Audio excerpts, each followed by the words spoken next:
Hey, grab your Bible, head over to the book of Romans. That's our reading for the month of May. We're working in Romans. This is week number 2 of the Bible reading podcast. And so we're going to be thinking about the big idea, what's going on in Romans. And I think that's especially important, Jeff, with this letter. Big book. Yeah, it's big and it's hard. Yeah. And I know sometimes you get reading along in it and, far be it from me to say that Paul has run-on sentences, but he does. But they do tend to run on. But he does. And you kind of get lost. You have those Paul moments, and you think, or those pause moments, and you think, what did I just read? Yeah. And so we want to see if we can give you a little bit of a big idea to look for and a framework to put that in. And so let me just go back and remind you of what we talked about last week. And if you don't like it, I think Jeff said this, so I'll throw him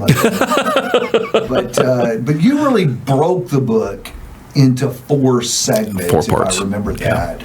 So just sort of mentally mark these down, or if you want to jot them down, I think it'll help you when you do the read. Segment 1, for chapters 1 through 3. Mm-hmm. Segment 2, chapters 4 through 8. Segment 3, chapters 9 through 11. Right. And then wrapping up with chapters 12 through 14. Now, in terms of what's going on in the book, you said that you see this theme of the righteousness of God. Right. In all 4 of those segments. Right. Going back to Romans 1, 16 and 17. The righteousness of God, I think, is the key.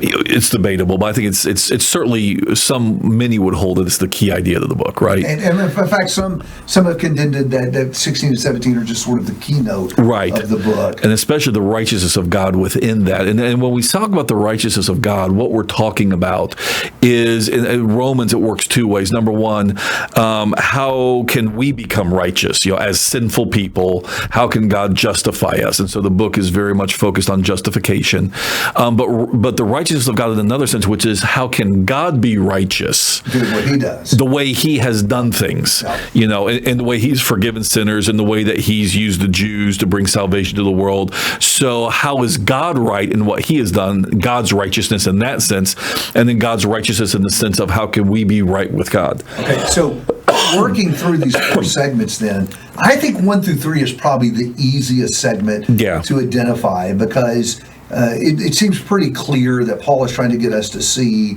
that God is righteous in punishing the sinner and punishing all sinners. And that God has, by no means been trigger happy or kind of, picked up, ticky-tack kind of things. That the world is at a very debased place. Even the Jews themselves who had the law wound up as wicked as everybody else. And so God is entirely just. He is entirely righteous in His condemnation in His damnation of humanity. Yeah, underlying that, I think it's important to remember this potential fracture line within the church at Rome between the Jews and the Gentiles. We talked about how the Jews have been that's right. Back, and that perhaps there's some disruption there as the 2 crowds are blended again. And this would remind them, hey, don't you think you're better than anybody? For all have sinned. Yeah. You can almost hear the Jews listening to chapter 1 and said, go get them, Paul. Typical Romans. And Paul says, just wait, I'm getting to you. Yeah, that's right. And so then he comes back and he condemns the Jew and really says, everybody stands condemned. And I think that's important for me and you too, because I think as Christians sometimes it's easy for us to look down at the world. Right. And see us as above the world or better than the world because we're not involved in the nasty stuff they're caught up in. When in reality, we all are on bended, all of us are on bended knee before the Lord needing mercy. Well, and along that line, ironically, when Paul finishes the essay part of the book in 9 through 11, that's going to be part of one of the takeaway points is don't get cocky, you can lose your salvation. If he broke the Jews out, as a people, between the Babylonian exile and then even kind of moving on with the church, he can certainly remove any Christian, Jew or Gentile who gets cocky. All right, so grab now this next segment. 4 through 8. 4 through 8. That's some heavy stuff in there. There is. Still about the righteousness of God. It still is, yeah. But now it's about how God, how we can become righteous before God, God's righteousness in that sense. How can we be saved? And of course, chapter 4, he immediately brings up Abraham as the great example of the obedience of faith, right? That you have to have this disposition, this faithful disposition towards God that believes and that and it accepts what God says, even though it makes no sense. And in chapter 4, the great example of that is, Abraham, in such being dead already, still is going to have faith that God will give him a son of promise along with Sarah. And then that leads to an obedience of how you live before God, where you trust in God, you have faith in God, even when he says things that are seemingly humanly impossible. And then you obey even still in light of that. And then that section goes on, again, to kind of, again, even describe how we become united, with Christ in faith, and further down the road by being united to him in baptism, in likeness of his death in baptism. And so just all the way through, and then that great chapter 8 kind of culmination of what will separate us from the love of God, that when we come to God in this faithful obedience, there is nothing that can separate us from God's love. We will see his face. We will be righteous before him on the basis of what Jesus has done on our behalf. Yeah, I know you got there to 8 and skipped over 7, and we'll probably need to answer some questions about 7. Next week. I think that's probably the toughest chapter in the book. It is. Chapter 7. Yeah, fair enough. Stay tuned in. I didn't even. Yeah. Now wrap 9, 10, and 11 in that, because you're thinking righteousness of God, and that's what I'm rushing to get to, because to me that's the great flyover country there, even more than 7, because that's because Calvinism has made such a mess of those those chapters. Those are ones that we literally do. I mean, we kind of treat Romans like it ends in chapter 8 and picks up again in chapter 12. But 9 through 11 is the pinnacle of Paul's argument. Actually, if you go back to the whole idea is the righteousness of God, because now he's describing how the way God has done this, choosing Jew and not Gentile in the first place, offering salvation at all, how God is righteous in all of the things that he has done. And so a couple of big takeaways there when you read chapters 9 through 11. Number one, the real wonder is, or the real place to kind of get grumpy with God or foolishly try to argue with God, is not who gets mercy and on what terms. The real shocker, Paul says, is that God shows mercy at all when he doesn't have to. So let's not quibble with God over why he chose the Jew first and not the Gentile or whatever else.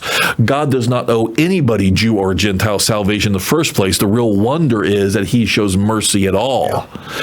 And then he progresses down to eventually showing how God actually has kept his promises to the Jews. It may look now, because so many Jews have rejected the testimony of Jesus Christ, the gospel. But Paul wants to make sure that God's righteousness is seen, that God has been faithful to promises. Paul himself is Jewish. Many of the earliest Christians were Jewish. And the fact of the matter is, God has kept his word, because ultimately not all Israel is Israel. There's a sense in which the true Israelite has always been the one who comes to God through faith. That's the true child of Abraham. Paul's taught that elsewhere. Galatians, we saw that. But you're back to that Abrahamic moment. You got to be careful to understand what Israel is before you say God hasn't been faithful. God has been righteous in how he's shown mercy. He has been righteous in how he's kept his promises. And so now you come to the end of chapter 11, this huge, beautiful doxology of praise to God that Paul gives us, that God has truly been righteous all the way through this. Now, we used some language a minute ago that you and I have been using. I don't think we've said it to the crowd yet, and that is these first 11 chapters we've sort of described as the essay. Oh yeah. So in fact, that's the way we were explaining to the high school class the other night, that this is kind of this lengthy essay that Paul writes about what God has done for us through Jesus. Right. And then in very Pauline style comes the application. Therefore, in chapter 12 and verse 1, still tied to the righteousness of God, because now in the last 4 chapters, he's going to talk about that righteousness plugged into our lives. So what does the righteous, again, and then think about now for all the familiarity, the first couple of verses, so I want you to be transformed by the renewing of your minds as you present your bodies as living sacrifices. And so here's how you're going to embody that righteousness of God in your own living going forward. And of course, as we talked about last week, going back to this whole Jew and Gentile coming back together in one congregation. There's going to be some applications to that. fair amount of the applications he has chosen that show you understand the righteousness of God and God's grand plan of grafting Jew and Gentile into one tree, as he's talked about in chapter 11 in particular. Let's show that you understand that the righteousness of God in every sense of that word as he's played with it in the essay, and how you're going to live now in particular, bridging the Jew-Gentile divide and how you live before him in the church. So I think it would be helpful to be looking for that as you work in the last 4 chapters. Be thinking about, okay, he's given us this essay. What's he doing with it now? So I'd plug that into life, especially in light of potentially what were the Jew and Gentile fracture lines that they were dealing with in that congregation. And one more thing to add, the other thing that doesn't quite fit in that mode is chapter 13's admonishment to submit to government. But when you stop and think about the history of that church as well, where previously the Jews had been kicked out, the submission to government in Rome, where Rome has literally already directly done things that have interfered with the life of that congregation, that actually hits home. Yep, it really does. So all of a sudden, needed in our time. Needed in our time, but maybe week 4 we can talk some. I'll talk a little bit about that. Yeah, that'll be our last podcast. So remember, week 3 we devote to your questions. We need to get you to get those in really quickly because of some travel that's upcoming. And if you'd like us to wrap that into the podcast, we would be happy to do that. And we hope today's podcast is going to help you as we continue to make our way through Romans.